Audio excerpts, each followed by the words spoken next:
Le Premier ministre François Bayrou les espérait. Les poids lourds de la politique sont de retour. Elisabeth Borne, Première ministre jusqu'au début de l'année, arrive à l'Éducation nationale. Celle qui était surnommée Madame 49.3 devient numéro 2 du gouvernement avec un ministère élargi à l'enseignement supérieur.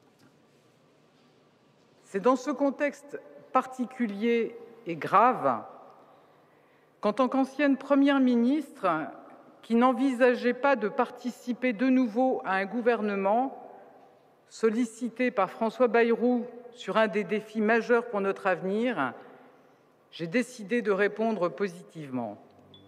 Manuel Valls, un ancien Premier ministre sous François Hollande, prend ses fonctions aux Outre-mer.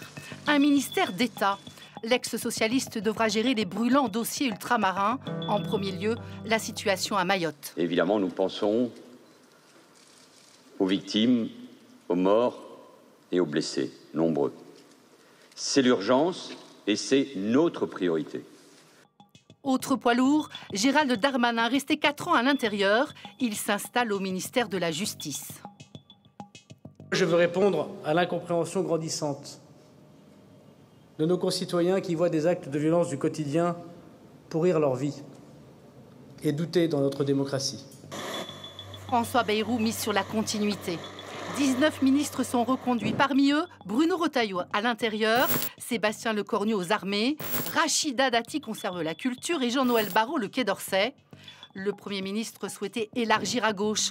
Paris, loin d'être réussi. François Rebsamen à l'aménagement du territoire et Éric Lombard à Bercy. Louis, un temps proche des socialistes et de Michel Rocard, ne sont pas considérés comme des prises de guerre. La gauche moque déjà ses ralliements.